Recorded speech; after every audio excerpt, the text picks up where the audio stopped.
naye bannaye waliwo ebintu ebimu nga honestly tubinyumya wano naye tulina lo kamulinga kagende ate kati alina bulamu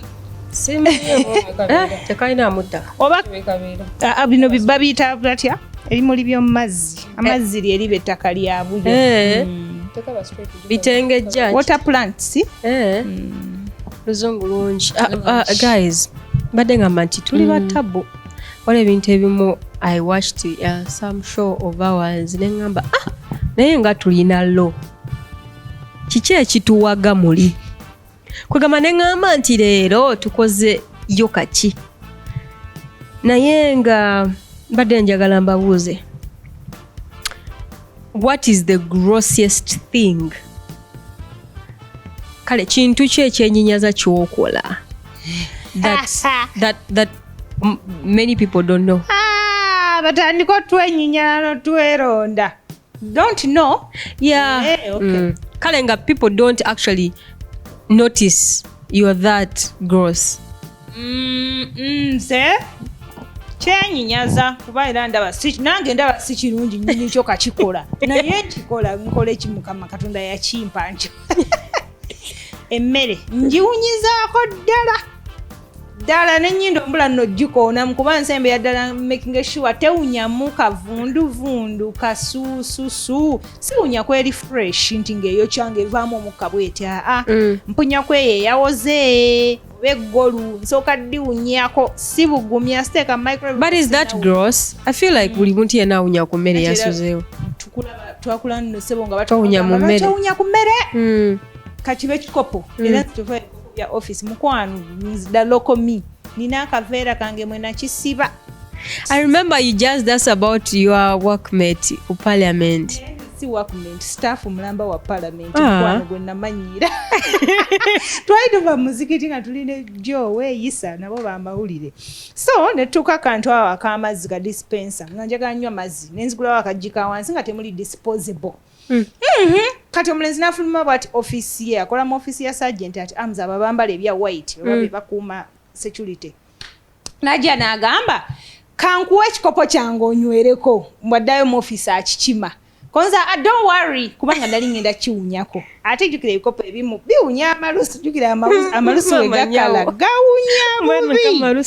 How did you ever know amalusu wegawunya guwagawunya otya yigwe towunya ku malusu toyina malusu tebakunywegera tofunangako bad kisa nakunywegera eddusu kati newewunyako enyinde kakasune kawa so you be like omunange gayi kasana mugamba nedda kireke twambuka amadaala nyumiza jowe neyisa ngani gwawe ekikopo kye nze nywerako bikopo by'abantu nebanka nno ngenda nalinnya bodo omuntu gwendika paakinze renjiro naye abanaku tulina choice kumba ali wansi ku madaala mpulira ntuka bwendi eriiso nga waswala nakogga naye nga sinawe nsaba kwekweka nozagamba guno ogukazi kati guva kusaala bikiwulira byegunjogerako namira pride neŋŋuma nayo naye otulo tetwajjera enkeera naddayo ku ofisi ene nga buli wengenda yate tabeerayo paka lwe namugwako mu lukuubo lwa palamenti nga nkubuli ensonyiwa luli kye nayogera kyali kibi naye ensonyiwa nga omanyi abasajja nagamba it's okay zaayi amptajat it's okay but I think it's about understanding tutegeera abantu nti omuntu nyinza okinywerako wallahi nenziza balance ebyaddala ebitali byakwekoza. I think nange ekyo kiyinza ekikopo naddala nga kirimu amata. It's hard to believe that nsinywa amata sirya nnyama. I'm allergic to those two. It's something omuntu gwenkigamba n'atakikkiriza. So basically I don't think I'll be able to say my gross because I mean man otunyumiriza bambi story. Ebadde mpanvumuko. Anti namwe mwaga nnyo olugambo obwedda mbanyumiza nga temwe omwana Shira Price agamba olugambo mmere ya mwoyo. Well, it's a beautiful Tuesday. Katas kona sawa 5 tuba tuyingide ku Galaxy TV Konkone.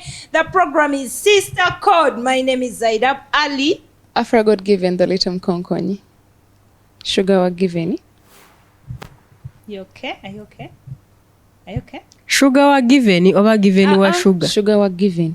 wakalya obula wannaye kati mujja kubeerawo nga muvu ani sugar ni given muli awo wali mwana mawulire akunyumiza nangamba kana akawala kaagala kyambadde era everyone refers to that sibalaga bbeere era abalira yiyo enyonto yasongodde naye ebbeere ligeze bakuyitaani by the way tutuufu ebbeere yange ligeze olabika ogendagenda mu kiiba oba bagatigatiganya sometimes oba ogendagenda mu kiiba ogira ebbeere lizimbamu even when you get pregnant so if you know they took the goat nga tewatwebuuzaako kugamba the do's and don'ts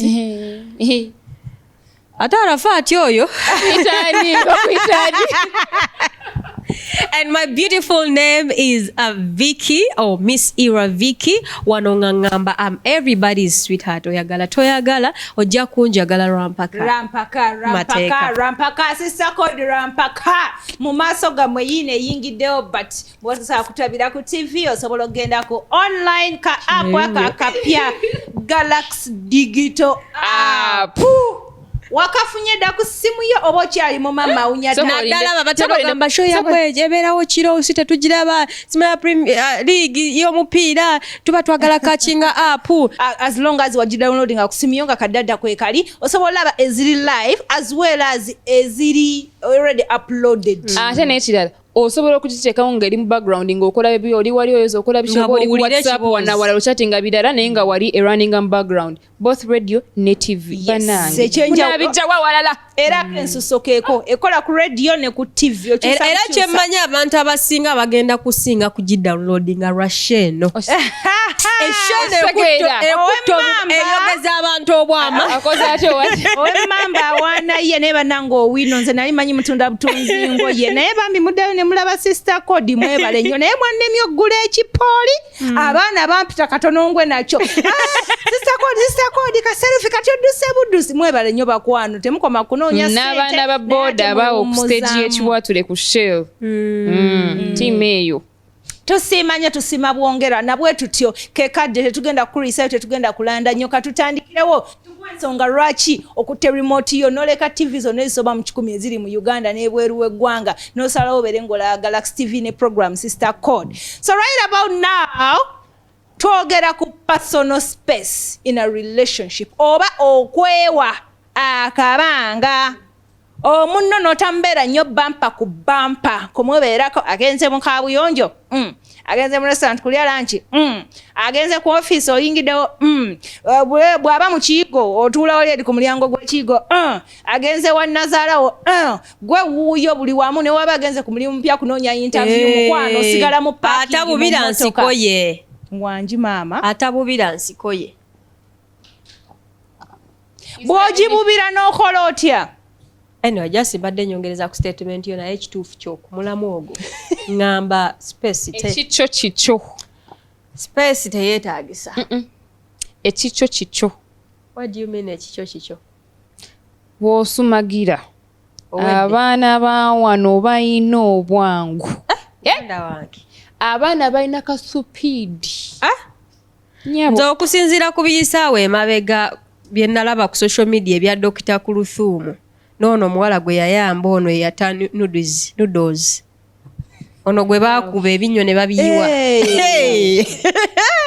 gundi ono muwala omuto omwana ali mu kwepikira ayagala kusattulula mwami na mukyala bamuyamba omukazi nga yayiwawo omukazi yamusembeze uwe so nafuna akawala akalala n'akapanga bafune nudzi z'omusajja basharing ekyo kijjabazeewamwe mukyalo wakuba obuzibu bwe buli omuntu omulungi waliwo ebintu ebimu by'otasobola kwewala in this case kati oli mu kunoonya omukyala nti yateekawo yalekawo space yawa omwagala space waliwo omuntu gw'olaba nga amaaso gamuli mu ngalo nze oyo Nikolo Wakaku okusinziira n'essaga gye baalimu nti abadde kibba musajja munne n'aba n'amusindika kabalaza kati omugongo gukutuke ne audio waziwuli omwana anti nze oyo omwana namulabirawo nga mukalu nnyo zinenako omwana myaka 9 omwana oluze omukono emabega nga yakanudde dda amaaso akafuba olusitukamu atambula ati sesembereza seesembereza ng'era bwe sisembereza bwana bwange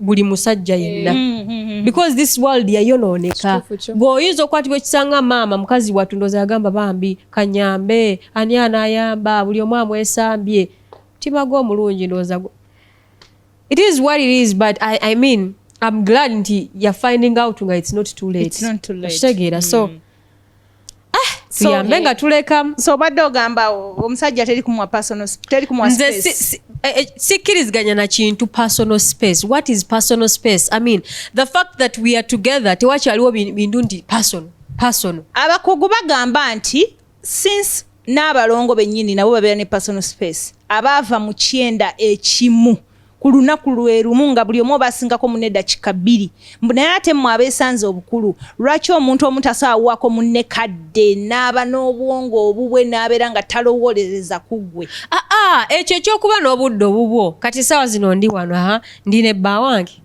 lwakuba oli mu kukola ayina kukozesa obwo obudde nti ndi busy oba nti naye ali busy but as long as you're not occupied with anything is it a must that when you're busy he should be busy he might be free when you're busy nga he wants to attend to you when for you're busy if or I'm you want busy, to attend to him when he's busy how understandable when ndi busy ndi busy kati yeah yagala afe anti kati Viki okimanyi kati osobola kubanga ozze ne bebi wo atudde wali eri ne godura akulinza nti okola akutunulako bwati anti kyoyagala kyekyo ng'omuntu takuwa space tewali buzibu wabula bana I wish obyogera lwakuba nti omuntu nedda ekiri bwe kiti kiri bwe kiti tetugendayo kiri bwe kiti kale tetugendayo shone tudda kukirala nnyo bane mbadde ngenda okugendayo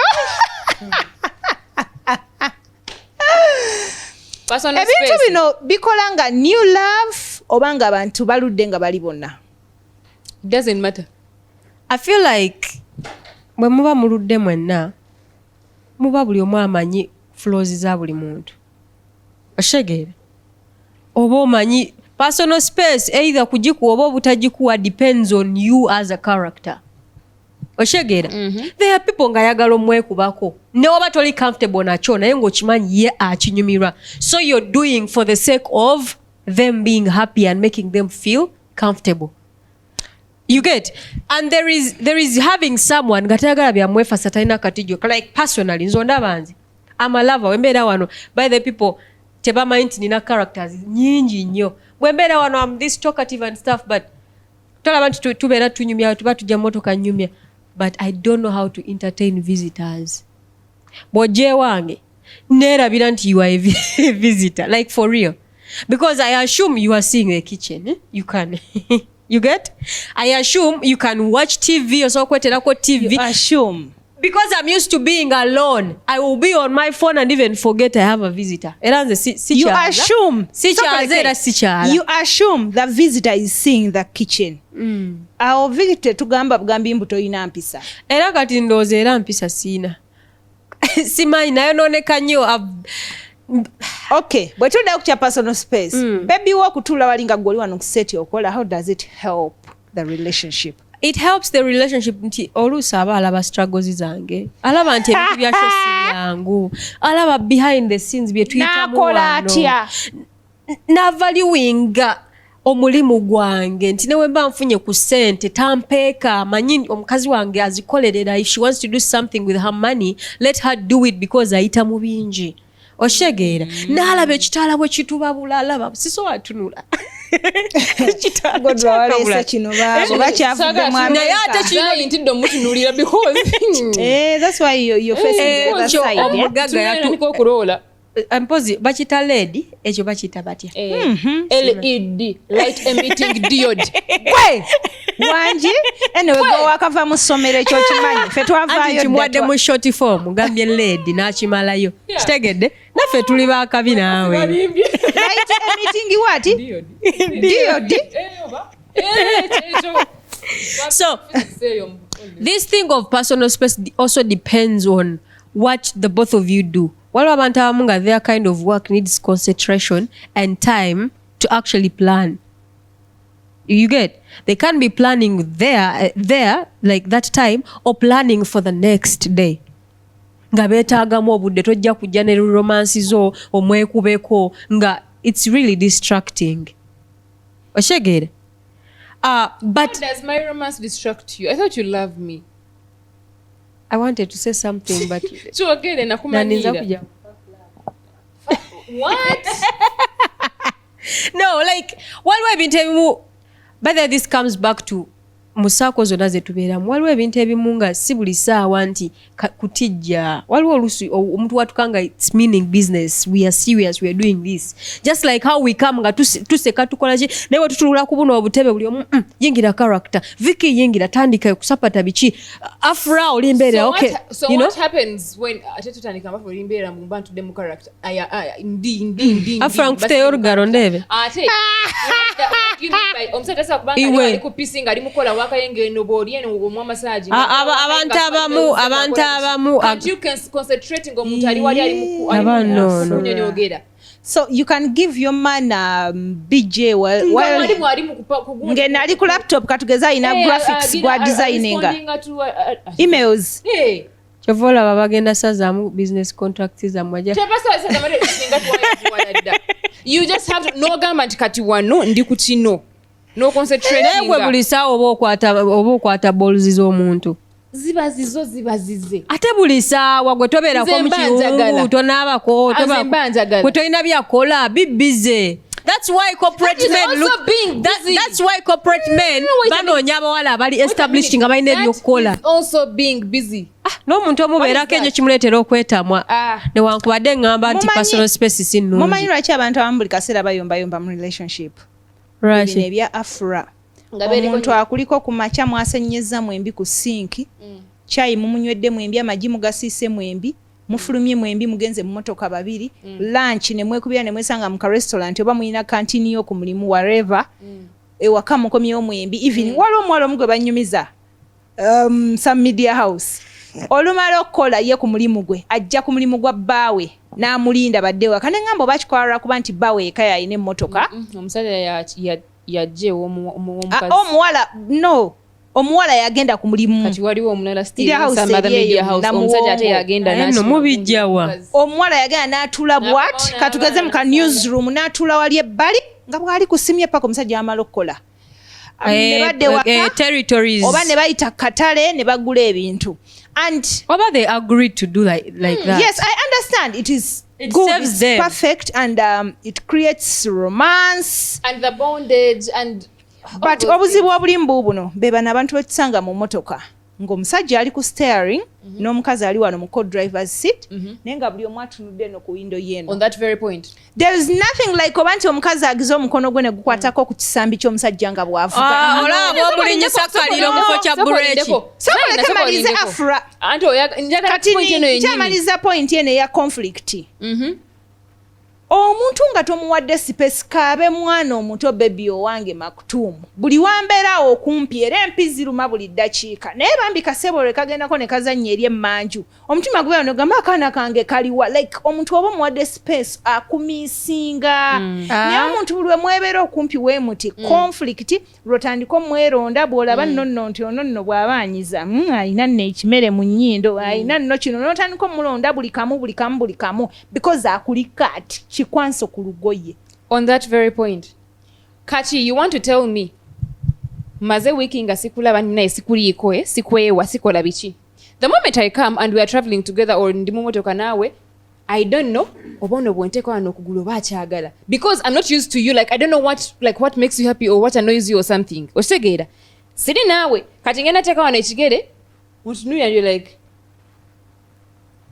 why are you doing this? Because you don't know anti Joko mokubera na Joko motegeera closes kati wano you're going to be annoyed because I am doing something that I don't know that it annoys you because we are not together all the time. There is an English saying. So I am trying to avoid you but when I come tumaze wiki ngangeza yako kuchiwa space chikole nti you're missing me and all that babi stufu no jango missinga renzize nenyono na buli kimo Afra there is nekola all volongo tanga byona byenkola labanga nkola volongo nga nkitegeera waliwo enjogera egamba nti too much of anything is always bad and less of something is equal to that. I don't know. That's the Gen Z dictionary.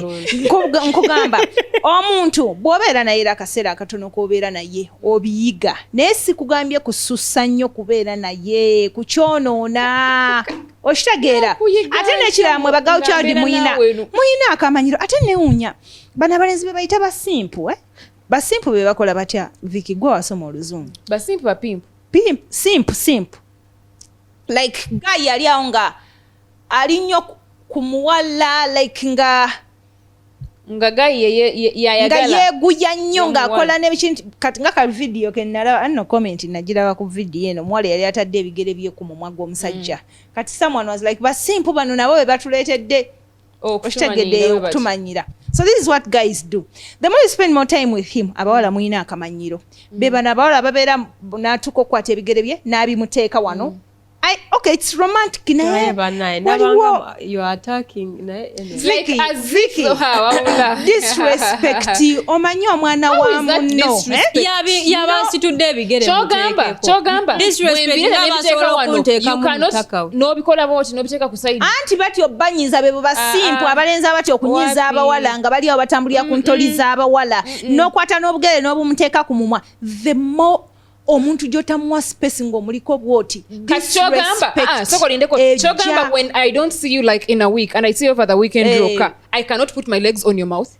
We can't romance like that. Tekijja nnyo omuntu aba yakwemanyiza mu ngeri eyo is okay with putting the legs, but there are some people nga tebaagala oshege kati bw'aba tayagala bw'oba ng'omala naye obudde bungi you will have known that tayagala togenda ne baba ng'omala naye every day so olinga agamba nti bano abantu omukazi nga situations wherever osanga ng'omukazi housewife omusajja nga alinga mu leave probably kati nga bali waka that like a month or something nga bali wamu they are married bali waka olinga agamba they can't live together because what beri wamu heartbeat omulaba buliddi almost every day kubanga aba ino kunchi naye go mumisinga kodi sisobola mumisinga murate ba mumisinga is what creates personal space ngena janga ndi muntana yange when I'm in my grave I'm going to get personal space because bagenda kunzika nzika kati nkusomesa gwe nga newcomer mu love aite mumanyira nti ndi newcomer mu love mujira buli kasi heartbeat mulabe nga ku Friday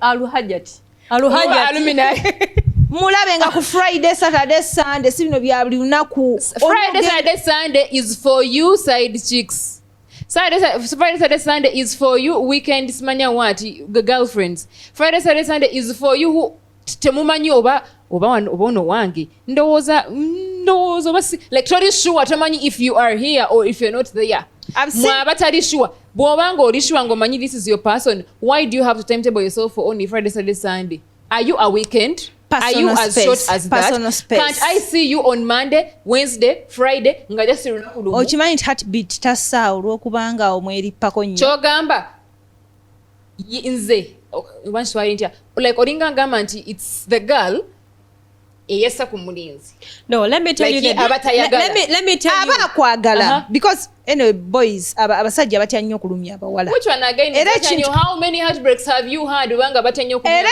how many of the girls are they out crying because of heartbreaks ekintu wekiba kimunyiga ayinza obutagamba naye gwe afro okuba mutadde ka pressure nkima pick me drop me in the first place I don't have to tell him to pick me or to drop me he knows he has to. Okay. Boy child has suffered. I think I've given you guys enough time. I can say something. As you conclude, Vicky. Yes.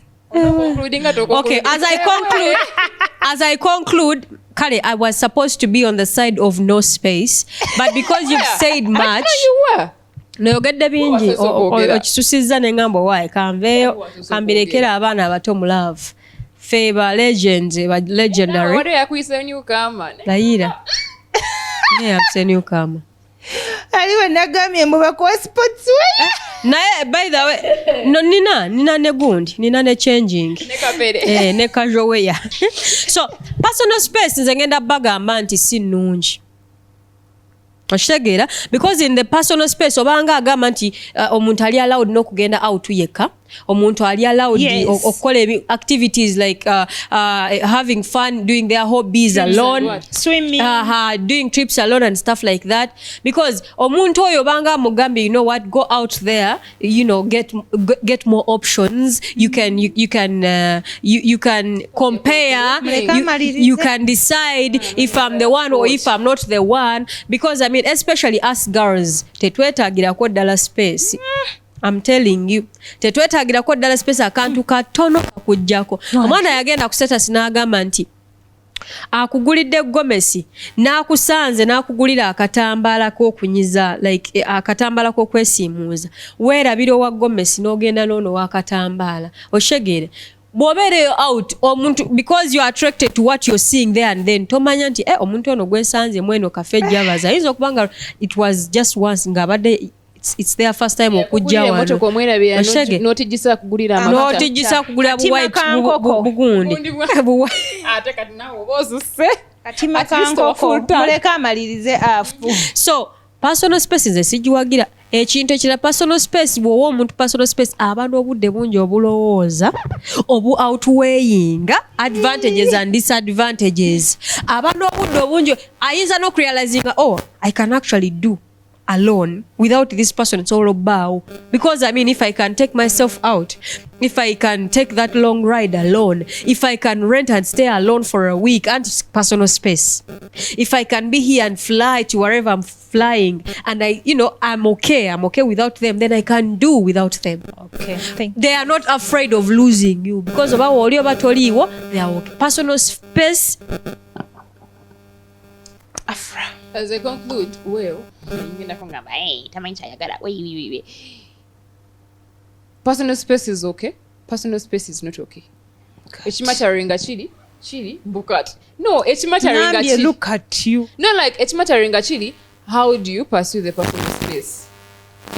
Kubuzitoshi, because whether way, if you give your partner space, chiyamba relationship yamu okubera stronger, because you're going to go and we're developing going go omuntu, you look at things that ebikukuzanga wano bibade tebi, you don't share like those two things, so you grow in that kind of line. So by the time you're coming back this side, when esagala kutunya kubanga jestara chintabula nyo, so tuloza ntituna nyene, so when you're coming back to your partner, like waliwo some growth this side, just joleta wano, like oina amasanyalaze goleta gochimieri oshegera.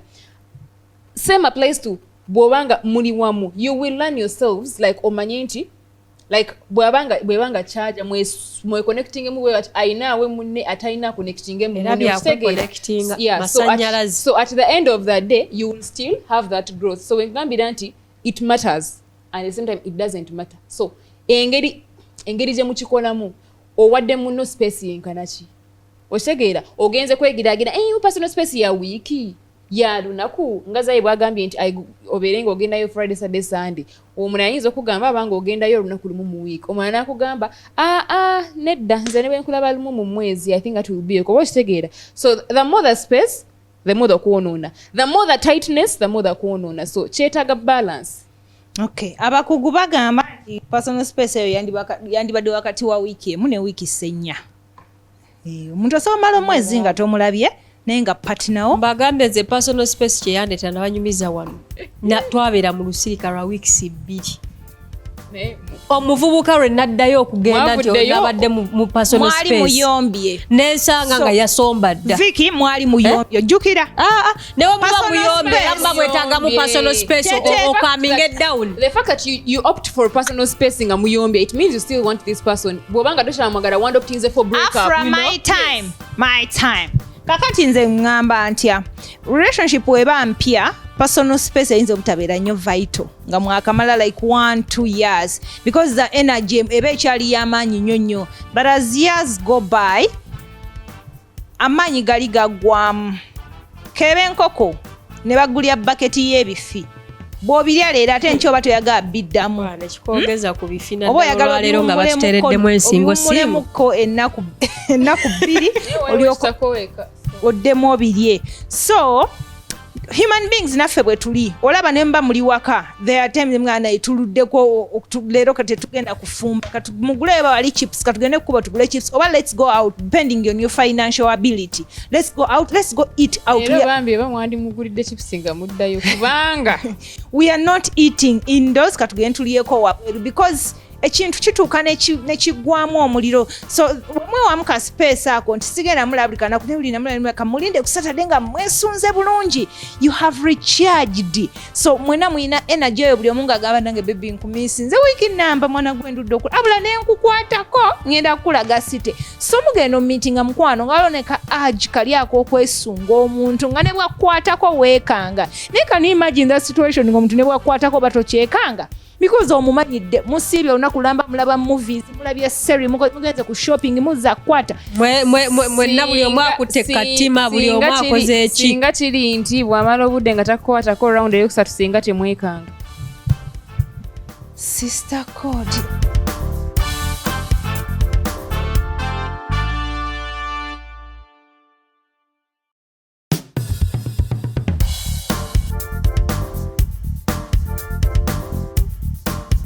Welcome back from that short break. Ansibe mwina bye buyizeemu temugana ne Vicky byabawabya bye mukubira abasajja amasimu. Have you had breakfast? Have you had lunch? Have you had supper?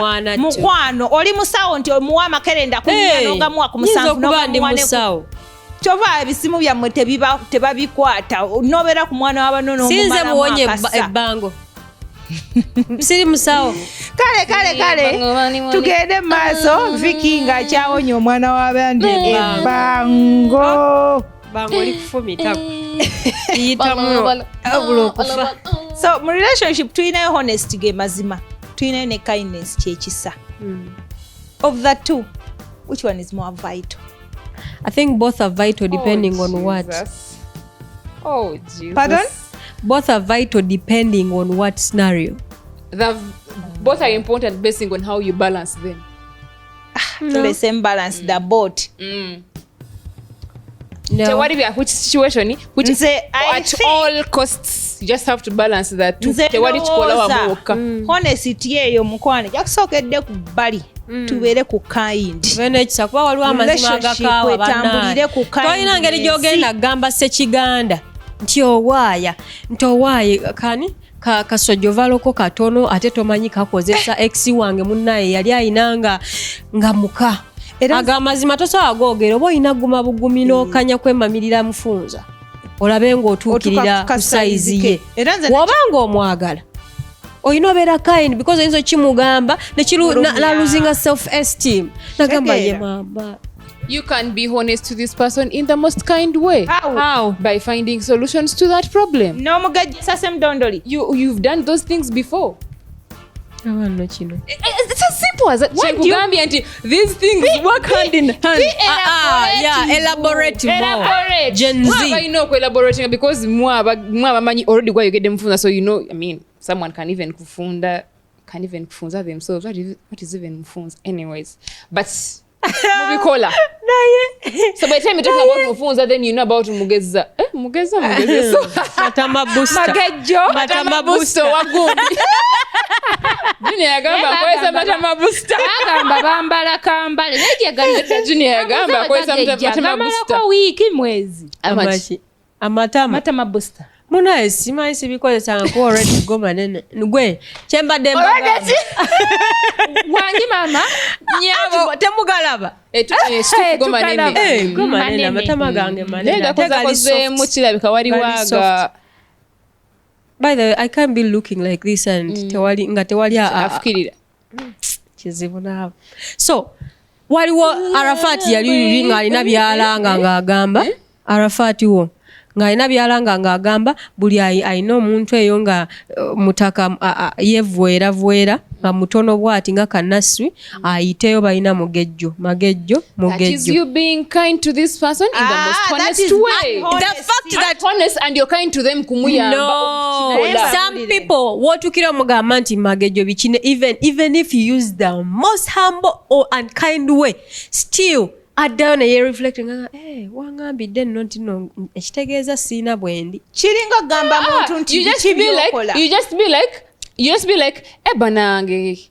There is something I want to experiment. I want to experiment something very big. Mpuli abantu babiyogera what's my which oba wekiwulikika. Naye bangamba mbu ebyo ebipike nabyo bibeera bulala kibanga kituuka ne kiddirira. Tekiba na musuwa bulungi. Kituuka ne kiddirira n'oddayo ku nnakyo ku nnomo. Ekintu ekiri ku nnakyo. Nze lwaki nnemera ku mazima kindness. I swear. Omuntu ayinza obbanga ebintu byakola ng'alima nenga alima ebisubi ate watanalima ate wabikka ebisubi nga alina akola bukozi watalinga enkoko. How are you going to tell this person nti mukwano biki bino byokola? I had a friend at campus yagambako omusajja gwe biki byokola. I was like gwe tewate musajja kujja lulinga ngaalujjani ye yalabye nga byakola byamagezi. I can't be that honest. No way. I don't want to hurt his feelings. Nze wabula ndwalawo kugamba otadde wabi. Kati kansigale ku ekisa kya Katonda nti olunaku oluddako woononkubira sijja gikwata. Kisa nkukoledde ekisa. It is like this cat TikTok guy Lorenzo. And the guy has already started and then someone is ayimiridde. After like 5 minutes he's like, oh Lorenzo, you had already started. Ngatana notisinga. Amazima agamu galuma kati abawala batukwana. Naye olwokuba nti yagala okwefula nnyo ow'amazima ate abawala bangi mbikola. Nodda waka notandika omunyumiza akukwanye ku munaala akukwanye ku ttaano because you want to be honest. Notandika omunyumiza nga ex wo bwe yalinga. But that is good. No. Oh my God. Notandika omunyumiza nga ex wo. I am being kind by telling you, bro. Look at this fool. Look at okay, listen. How would you take it Afra tubeera wano mu shokale bya show tubeera mu bya show nga of course kituufu watugamba toina mi curtains and at some point you also said toina bulungi juice so shegeera. How would you feel mu butuufu nga you are in the game and someone is like naye gwe ninga akuba ku lwazi? No, now that Jenkugambia like, there is a way you would bring it out in the most honest way and it comes out still nga it's not rude, it's not bad, it doesn't sound hard. Omanyi lwaki Abaganda baga nti amazima galuma nti bw'oba oyogera amazima ebya kindness bisooka n'ebidde ebbali omuntu ogenda mugamba owunya akamwa. That is being exactly honest and nkuyamba so that omuntu omulala yeme kikugamba by the time I tell it to you you're going to find a solution to it and then some other person won't tell it to you. I am basically helping you. You haven't thought about hurting their feelings. How do I hurt your feelings in the some people are not strong to that extent. In the next 2 years you're going to be stronger. Just brush them with senya naye kumacha. Osana omugulira akasenyano kateka mu nsawo yejagenda naye ku office like bwabanga badde asenyesa buli mani omugulira yaka electricity nonga bebe bagambye wali nti ofuna engeri gy'ofu kubanga awo indirectly oli mugezako kusolvinga nsonga yeri nti awunya akamwa. Being kind but you've not like said it to him or her. Honesty doesn't have to be verbal. Does it? Honesty so better ngerimu actions does it have to be verbal? It doesn't in most have cases, to be by the way, but it doesn't have to be verbal because habo is the verbal. It's okay tugende maaso. Alowooza ku habo kubanga nti oba yalidde biki mwakyankalanye da system magejjo anje Abaganda bagamba da system. Nego singa abantu bamanyi bye tuyitamu nga tetunajja kusheba naye. Naye gwe teri kintu kigira on a silver plate. Everything we know kitekamu effort. We know bona abono chikola. Omutasa kati kano kawadde kafa mu dakiika eziseeko emabega naye omutasa akumanyi. Behind the scenes kiba kiralamu. Ayambuka amadaala emisinde. Puliranga. Olkiba envuza emmotoka nga manyi you just want to go and ease yourself and naye olabye skill gyakozeseza gudde olujingo nasesema. Namana alugala speed oba kuyita mu motoka n'ogwayo wabweru kiraze nti oli mukazi muyonjo kuba singa wadde mukyafu abadde abituyira mu motoka mwonna. Mbaddeyo ku show kiki abantu bye bayitamu nga bakola emirimu mbadde ngamba mbadde neraliikirira kimu kuyisa katima kubanga ngeri gye tubadde nga tetulinaako Vicky stop it kola olunyuma luboyo papa ennyongo yogera abaana abawala siiba mbagamba no mba mwogera temupapa omuganda nga boyogera ennyongo papa kabaka omuyita karata kati vabo ngenze muyita habo okitegeera ate obudde tulina butono bweyagala oyogere bingi mudde buno tuzze ku mazima n'ekisa mu relationship. amazima agamu abantu abamwaganya okwefula nti mwogera amazima notandika onyumya body count gundi no yansapatira mu action gundi oyo yansapatira eno oyo bana nze mbuto hawlo olubuto lwayirunzise olwo nasokola nakajja munajja munno n'abalongo zekola bani nalongo mulamba yego kati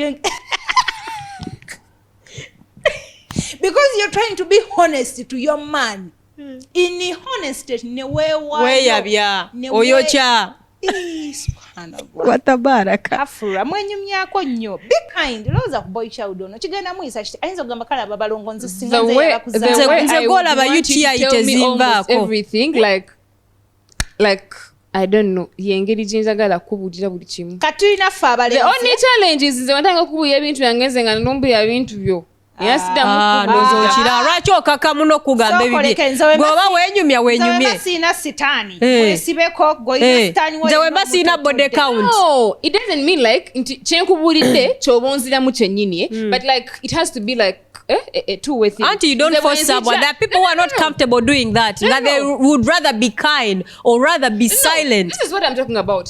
Tugeze ombuziza how was your day nitandika gatingenze embadde ngena kugundi tutuse mnyonyo ne nogamba okay Auntie nze nno bwentyo he's prioritizing you he's listening is a good communication skill 24 hours otutwaddeko katengesa wa 12 oba essaawa nga 2 z'obadde nga toliiwo there is nothing as like just small like this that you would want me to know ekiyise mu lunaku lwo just as small as that him. If you want to know ask him. Be like how was your day my love? I'm like how was your day? It was okay but like at least one what did you have for lunch? Kate mama nga ntandika nze nakubulidde okay obuziwe bujja lwaki oba olandaga and you know is a change agala like that's how much I feel like anyway nzira kwanti musajja wange atanga nasoka because bachimanyi nti abawala you are of less importance kati akunyumize nti emotoka batule yakubye ogenda muwaya oba munana that's why they less share their whatever they've gone through whatever they are going a man who like. feels or who thinks you're less important sis oba nawe nkuvume ne bawo muvume mwenna muri 1/10 what do you mean by less important? So you don't share that your car efunye obuzibu and then tomorrow how are we going to work? Nkitegere ku mashanga nfuluma ennyumba nga ngende kugula ogate oba ngende kola ng'emmotoka eryawo nga nti yafudde because he didn't feel like sharing it. Omwaya abiri bwagamba nti ekyankalanye motoka. No, nkeere nga tumanyi we have a solution for how we're going to go to work. Toze mu question yange teweebuzabuzagawo kyawo. Anti ye solution gye nkugamba we get a solution. Either nzikuwa oba tuzeewola oba tukola tewezibanga teziriiwo. Good girl. Oba naagenda n'enjikanika nga ngenda ku steering n'ongamba kati nyiga omuliro eringa bwakanika mu maaso if it is at night. No, kyoyinza okola kukendeeza kumusabiriza ssente ng'otegedde nti alina constraint ya ssente alina byalina okukanika kyolina okukola si kumuvugira nga bwakanika kyolina okukola kendeeza kudimandinga ssente ng'ekino ekifudde asobola okyekanikira but then tasa agenda nga bwali wano okusteeringi eri bwagira mugundi bwakola ki bwakanika mu maaso okitegeera. Like it doesn't but make sense. But it's not only you who can do that. Even a neighbor can help out. Why should the neighbor help out when I'm there? That is why if you're dating someone who looks at you toina importance. It's not that toina importance. 1/10. But I think abawala bagaba solution ntono mu bintu ebiseera solution yabwe koma ku sorry na jangu ngo bankunyigeyo ka massage okakane baby. Ng'olabye nja kukusabira mukwano. Waliwo solution esinga essala. Ndira nja kusabira nga wagamba nade nno nkusabye ez'enviiri. Wakoze otya? Lwaki tewaziweereza dda lwaki nina okujjukiza? So let me tell you guys, waliwo ebintu ebimu Madam honest. Waliwo ebintu ebimu nga we have to be mature. However much we really want to be honest, we want to be kind. Waliwo ebintu ebimu nga tulina okusengejja nnyo ate ne tuba beegendereza nnyo tyoyinza okwogera statement nga ntono naye ne ruininga endowooza mentality y'omuntu gy'oli okitegeera For example, shallow mind nga gonde yayoge. For example, oyinza ogamba omuntu nti bana UTI infections zinnemeddeko teziwona. Oba kiki kyokka bwe banziyanja bana UTI tezikola ki teziwona. You're being honest. Either oyinza okubanga you're honest tewazifunye because you've had sexual intercourse, but maybe you have toilets zokozesa nga si nnyonjo, oba gwe ng'omuntu obanga n'oyo gw'ogamba yazikuleetera obanga ne immune yo eri wansi buli kimu kigi attackinga. Kati omuntu gw'obinyumiza olina okuba nga oli keen, olina okuba nga omutegeera nti ali upgraded wano waggulu nga si shallow mind. Oyinza ogamba UTIs teziwona teziwona zitya. Ekisooka nga ye kyamanyi nga tamanyi nti UTIs osobola ozijja anywhere nga alowooza kimu kyokka UTIs za bwenzi. Zirwawo baluma era gwe kuluma n'ekufiirako naye nga ye talina wadde okitegeera. Naye weemukwatako bweti in 1 hour eragirawo. Then ekintu ekirala, I feel like the guys should be more kind to us than they are honest to us. And then the other way around. We should be honest. They are kind. They are, but waliwo abatali kind. That's why ne bwaba ina bwasapata ebbali gayi ne bw'omusanga nga zipo agisumuludde ajja komba ku ttaka yeegane naye nga tayogedde mazima. So they are more kind. Ne waba omusabye ssente ng'ekituufu akimanyi tayina era ajja kuwa essuubi. Timbadde sina naye ngumiikirizaamu mukwano. Okitegeera. That false hope gwe gyoyita false hope is actually the impact of them being kind. Gamba wayi wennaamugamba nti ate wennaamugamba nti siyina. Omanyi ffe bagamba nti ffe tukiriza nnyo mu bulimba. Bwe batugamba mazima tetwagala gatwala. Tukiriziganya nnyo n'okulimba, muvubuka akulimba era newo omusanze ng'ayenda neyewakana biki baby no I was tempted biki era otwala ekyo. Ne wakugamba mazima nti owaaye nze bulijjo mbadde naawe tobimala bulungi ne ngamba owaaye kino ndaba kyebitiggula wano kampiteyo ojja gamba ebyo kati twete naye weyeetonda nnyo nakulaga nti abyewakana simwagala biki you'll go with that. Thank you. Kwegamba nti ffe tukkiriza nnyo mu tulimba than telling us the truth. But I feel like tulina kubeera nnyo honest to these guys. Bw'obanga you are pregnant for example tolinda I'm being kind sejja mugamba obuvunanyizibwa tajja busobola nti antinento mukwano at the end of the day ojja kukola ki kino ekintu ekigenda vaawo yogera mugambe. You have a last one so that you close as I conclude as we are being kind and being honest abalungi mbadde nsaba tube n'emmizi ebintu ebimu tetukola ki tetubyogera. My sisters bonna babyogeddeko ebimu tubimalayo bulungi obudde tetuyina nnyo bumala naye abaana abawala newankubadde omumwa guno gwe guditamininga kyoli value y'obwongo bwo kyekiditamininga oba oyina future so yogera ng'olekamu totandika kusoma body count yo nga Azayi bwagambye bw'oba oyogera ku X bonna bateeke mu X emu togamba naye gundi gwe ever oba relating my ex togamba my exes ate biki gwe mu bulamu bw'obeera ne ex ogwa ne current ogwa omu totandika kunyumya nze ate munaye tata w'abaana kati ne muvaako nenfuna sirikako abalala bafiise ebeera ne ex ogwa oshegeera because oba ne past gwe batasanze ng'oli mbeerera oba ne past yo tojetika yonna n'oleeta olukalala lonna beera ne ex ng'ali ogwa. Ekintu ekirala toyogera some tricks toyogera totandika kwogera nze n'ogolaba nywa okra nkozesa nnyo okra era nze masavu wansi nsamuka busamusi sirika ebintu ebimu leka byerage oshegeera sirika si buli kimu nti oyogera totandika kunyumya nze golaba nno kiro nno ne bakanja samye bwenfubuuta bwenkola ki ebintu ebimu sirikako totandika kwogera nze nno golaba mama wange yanzaalukuka mama wange yali malaaya nno ng'aliyo tategeerekeka kati no taata waffe nno n'ekyokukwata abaana akwata era nze abe waffe nakyawa nakola ki tubeera wano ntwereja twogera nnyo nze njogera nnyo amazima kweno sho naye waliwo ebintu ebimu bisobola kwogera so as much as you think you know me there is a lot that you don't know about me. That laughter it is the for me.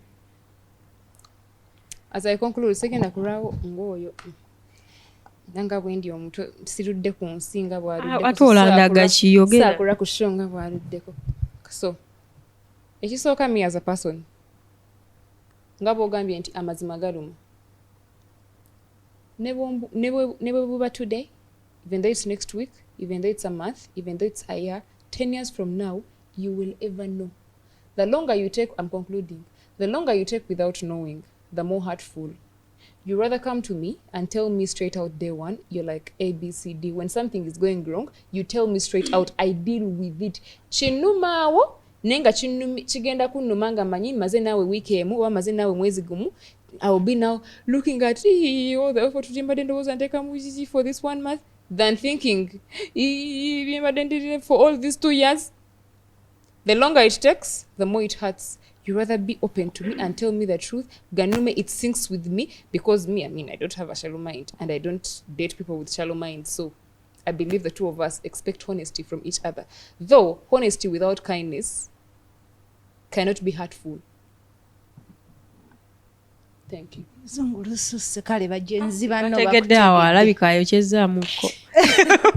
Anyways, nainako senga wange. Nainako senga wange. Nainako senga wange. Nenga bawe nga mutambuze bulungi. So this butambuze otegeza ki? Nga kafumisi. Yes. Nga sapata east west neck. So this guy yafiranga abana. You know, balfira abana ne bagendo zika and you don't get to know. Kabaye bano ba girlfriend bino. Babazika ate babazika kubijja by'ekika kya musajja sigwe sekyamwe. Kate tomanya. Simanya. Okujjako nga mu family mulimu kyaliwo. Akola olugambo ku brother we. Oba ku cousin we. Kati ebijja woddayo tobiraba nti mama nawe omuko mwana ogenda nga webamba ebijja ebiriko olusineso zaala obamuziko. Kyogamba tusasegera nti waliwo omuntu afudde ewaba omusajja. Most men, they will go slowly to the village and bury. Goyega twabadekeyo emitiana. Abasajja mubajjawa. Mukwano ne heartbeat bwatu. No. Mpozi yaganza kanyishole me concluding. Rakuba kati muli bapya myaka 2 naye mukwano. No. Weza 15 years ojja mbadde wano nezijukira nti enva zange saazi bisse. Mbajawa. Wakana nalese enfumbi enva zino nga ngenda kugamba nga ndaba ziriko jini biri awo biva by'abanaije manange sasa temulina kapa. Anyways kyembadde ngezaako kugamba mwekyo pastor watugambye twalidde kati nawe ojja tubuulira wali yafiranga abaana n'agenda mu kyalo n'aziika nze anti wange ngamba yagenzeko emitiyana bagenze emitiyana abalinayo biki bya family twayiseko n'emitiyana because omusajja tolya mu questioning wabadde okimye ekyewammwe olwo nno bava kuziika bazisenga 10 kati mu family mwe mwali mu sneak eyamuwanga olugambo nti lero nno yafiiriddwa mwaka gumu lero nno yafudde wa munaana yalina kisiraani ki nga bazaala bonna bafa bufe like okay tries but kikyengezaako okuleeta kikino honest abasajja bo bamanyi nti omuntu olina mutambuliza ku kindness omwana ow'obuwala womubulirako amazima nti nafiiriddwayo akaana omukazi ajja tandikirawo kubuuza ani gwe wakazaalamu mukyekubira amasimu mwogera simanya yakubidde asulawa otera omulabako kati we mwafiira omwana yabadde yamukuziika mwatuddewa yatuuseeyo atya mwagenda emmotoka yeemu. So that's why they won't tell us. They are kind. Tibaga kuleetawo mbeera ya questions ya kulumya muntu. Isn't that being sneaky and being a liar? Because at the end of the day, I will know and you will face me and tell me. Even if you get to know mommy. Ogenda yakubijja okebera. Yes. Era jja kulimba kugambe ebigambo. Kati awo you're not even being kind, you're not even being honest. Afra ulira. Kunimba.